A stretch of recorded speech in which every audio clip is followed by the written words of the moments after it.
Hi everybody, welcome to Art and Psychotherapy.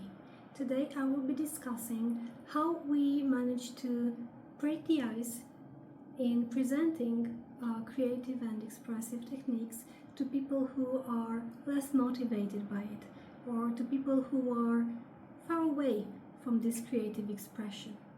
Now these people might be rational people who are or who have been in responsible and robotic activities in their lives, people who have been too serious too much of their time, and they have lost the touch with their creative side. They have lost touch with their emotional, affective side. So these people might say, I can't draw. I haven't drawn since I was in kindergarten. How am I supposed to draw now? No, this is not for me. And this exercise will be very helpful for them to ease their way into self-expression by creative means. This method is also useful for people who have depression. Now, people who have depression, they have low energy. They are less motivated. They don't feel it in themselves to express or play. They don't even have the pleasure for colors. Even if they had before, if there is depression, there would be a lack, a loss of pleasure in this. So in people with depression, by setting a really small and easy task, you can motivate them to bring them back into connection to this side of themselves. The task per se is very, very easy. What you're gonna say is, well, today, can you draw me a line of how your week has been? Or can you draw a line of how your day has been so far? Can you draw a line depicting how you are doing in this time of your life? Just through a line to express that.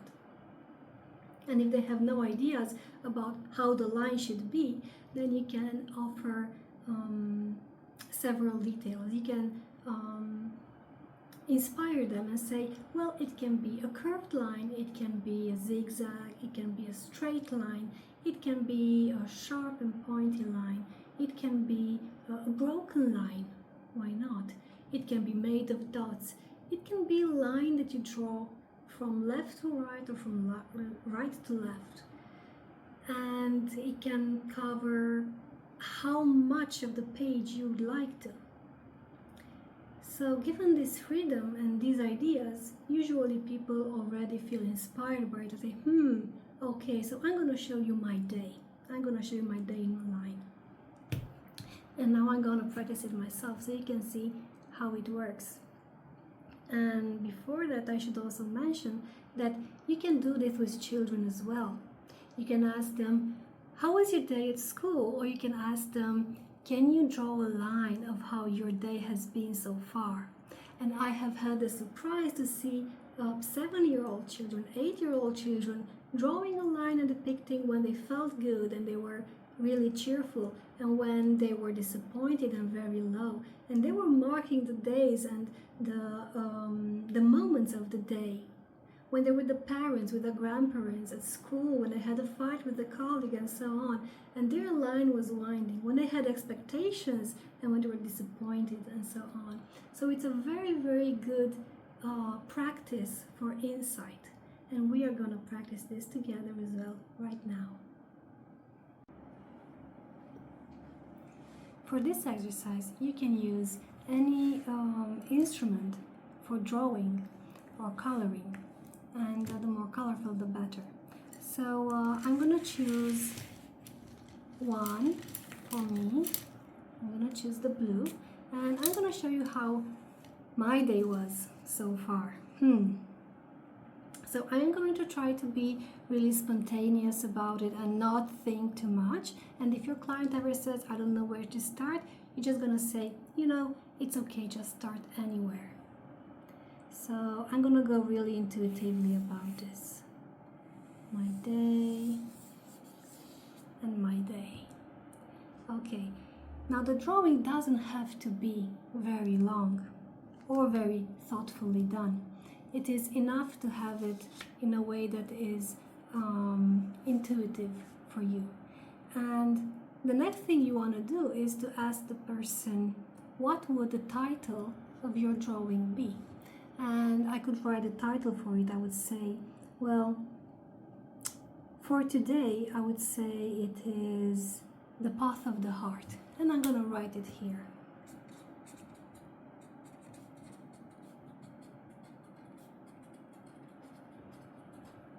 So this is my day in the morning, and with the ups and downs and all the energy and all the workload that I had to do. And this is me trying and experimenting new stuff and having my way through the day. And this is a heart-shaped here, a heart-shaped path, because of all the support I have felt to receive from the people I love, for which I am grateful. And I also feel that I would be coloring that, because nobody says I can't, you know? So if I feel like it would be better for me to emphasize this, then, you know, it's really important to me. So I'm gonna make it really, really red.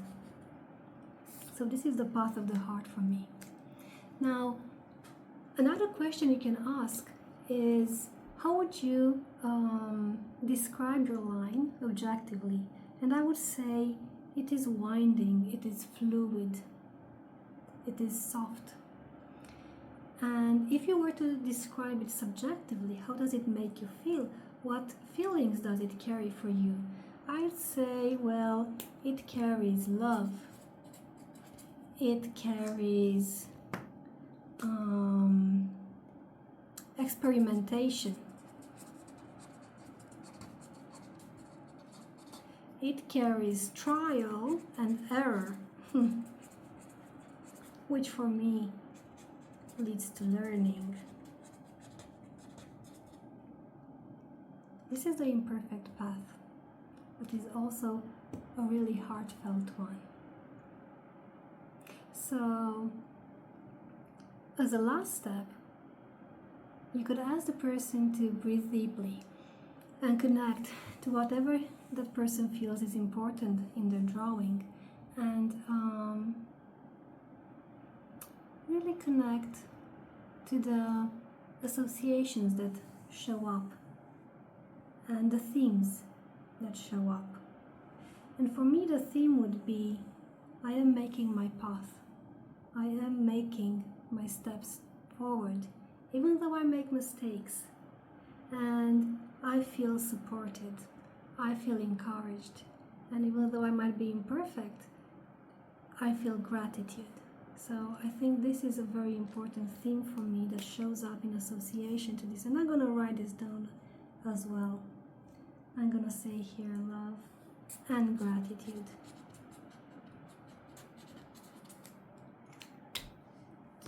So this is it, just a line. And I hope you can use this exercise for yourself and for the people that you are working with, and then dwell more and discuss more about what shows up in your lines. So thank you for watching, and see you next time. Don't forget to like and subscribe. Thank you very much.